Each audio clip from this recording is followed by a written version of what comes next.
ፍርድ ቤት በድምፃዊ አንዱዓለም ጎሳ ክስ መዝገብ ለመዘገብ የመጡ ጋዜጠኞች በችሎት እንዳይገኙ መከልከሉ ጥያቄ አነሳም። በእጮኛው ቀነኒ አዱኛ ሞት ፍርድ ጋር ተያይዞ በእስር ላይ የሚገኘው አንዱዓለም ጎሳም ዛሬ ሐሙስ መጋቢት 9 ቀን 2017 ዓ.ም ፍርድ ቤት ቀርቧል። ፖሊስ ባቀረበው አቤቱታ ጋዜጠኞች የችሎቱን ውሎ በተደጋጋሚ አዛብተው አቅርበውታል። ይህም በምርመራ ሂደቱ ላይ እክል እየፈጠረብን ስለሆነ በችሎቱ እንዳይታደሙ ብሏል። የድምፃዊ አንዱዓለም ጠበቃም ይህንን የፖሊስ ጥያቄ ደግፈዋል። የፌዴራል የመጀመሪያ ደረጃ ፍርድ ቤት አራዳ ምድብ አንደኛ የጊዜ ቀጠሮ ችሎት የዛሬ ውሎውን 3:30 ሲል ጀምሯል። የአንዱዓለምን ጉዳይ ከመመልከቱ በፊት ፖሊስ ለፍርድ ቤቱ ጽፎ ያስገባው አቤቱታ እንዳለ ገልጿል።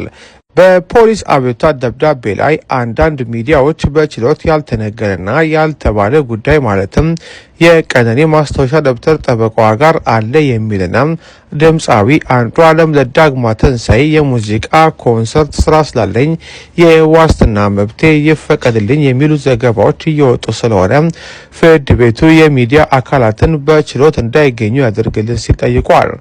በዚህ ፖሊስ አቤቱታ ላይ የአንዱዓለም ጠበቃ አስተያየት እንዳላስጠይቀው እሳቸውን ፖሊስ ያነሳውን ሀሳብ እንደማይቃወሙ ገልጸዋል።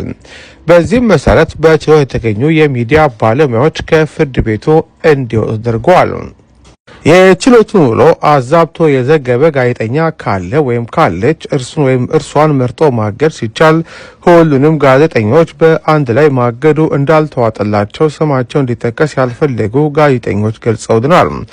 እንደምናውቀው ከዚህ ቀደም የተዛባ ነገር ያቀረቡ ሚዲያዎች እንዲያስተካክሉ እንዲታረሙ ይደረጋል እንጂ ሁሉንም ሚዲያዎች አንድ ላይ አይጨፈለቁም ነበር። የፍርድ ቤቱን ሂደት ጋዜጠኞች እንዳይዘግቡ መደረጉም አሳዛኝ ክስተት ነው፣ ሕዝብ የማወቅ መብቱን የሚጋፋ ነው ብለዋል። ይህ በእንዲህ እንዳለም የአንዱዓለም መዝገብ ላይ ፖሊስ ተጨማሪ 10 የምርመራ ቀናት እንዲሰጡ ጠይቋል። መርማሪ ፖሊስ ተጨማሪ ቀን ያስፈለገበት ሁኔታ ሲገልጽም ለፎረንሲክ ምርመራ የላክናቸው የረኮቦት ምንጣፍ ውጤት ስላልመጣልን እሱ እስኪመጣ ድረስ ተጨማሪ 10 ቀን ይፈቀድልን ሲል ጠይቋል። የአንዱዓለም ጠበቃ በበኩላቸው የደንበኛቸው የዋስትና መብት እንዲከበር ጠይቀዋል። ይሁን እንጂ ፍርድ ቤቱ የዋስትና ጥያቄውን ባለመቀበል ፖሊስ ከጠየቀው 10 ቀን 8 ቀን ብቻ በመፍቀድ ለሚያዝያ 17 ቀን 2017 ዓ.ም ተለዋጭ ቀጠሮ ሰጥቷል። በቀጣይ ቀጠሮ ምንም አይነት ጋዜጠኛ በማይገኝበት ችሎቱ ይካሄዳል ማለት ነው።